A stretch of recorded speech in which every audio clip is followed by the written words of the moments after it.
वंदे कृष्णम जगतगुरुम। Israel की कोशिश लगातार नाकाम होती गई। वही हो रहा है जिसकी कल्पना से सब डरे हुए थे। यहूदियों की कोशिश थी युद्ध को जल्दी खत्म कर दें। वे जानते थे कि अरब दुनिया यानी कि मिडिल ईस्ट आपस के झगड़ों के चलते एक नहीं हो पाएगा।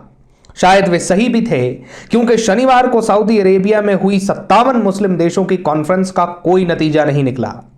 वे लोग एक स्वर में कोई बात बोल ही नहीं पाए। मगर जहां इजराइल गलत हो गया वो है युद्ध की तैयारियां।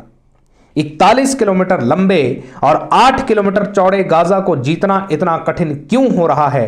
क्योंकि Iran, Lebanon, Turkey, Russia, Qatar जैसे देश भारी सहायता दे रहे हैं। युद्ध लेबनान तक तो पहुंच ही गया है।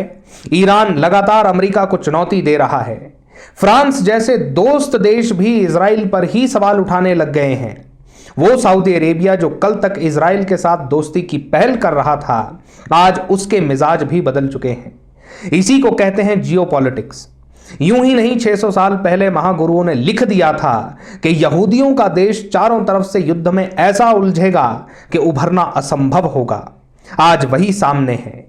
हम कल इजराइल की कुंडली का भी विश्लेषण आपके सामने लाएंगे।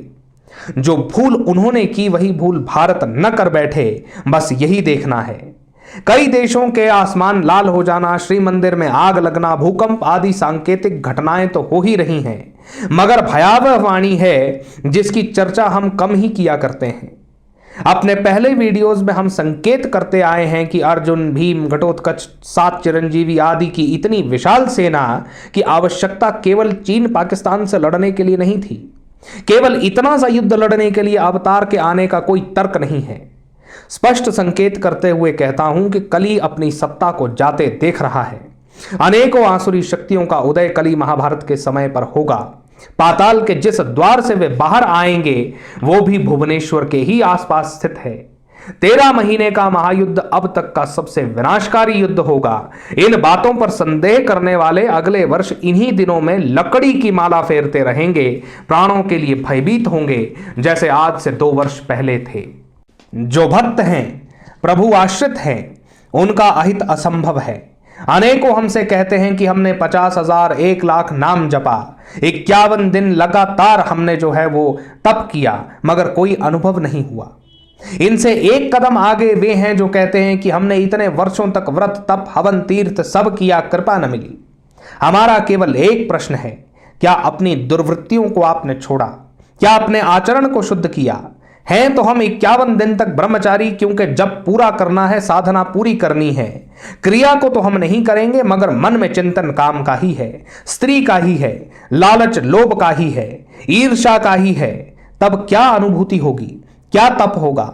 एक से एक महाज्ञानी हमको ही उपदेश देने लगते हैं। पूछो कि जप कितना है तो मौन। आने वाली वीडियोस में हम भक्ति, साधना आदि के स्वरूप की कथाएं बताएंगे, क्योंकि जब तक नाम हृदय से नहीं निकलेगा तब तक तुम भक्त नहीं, केवल शुद्ध मांस बन रहे हो। वे लोग जो नर्क से, प्रेत योनि से आए हैं, जिनका अगला लक्ष्य भी नर्क ही है, अधोगति ही है, वे तो प्रभु लीला और नाम पर हंसेंगे ही। और ऐसे लोगों का संग करने वाले भी अपनी सदगति को बर्बाद कर रहे हैं। इसलिए अपना पथ स्वयं चुनिए। जय मां आदिशक्ति, जय श्री जगन्नाथ।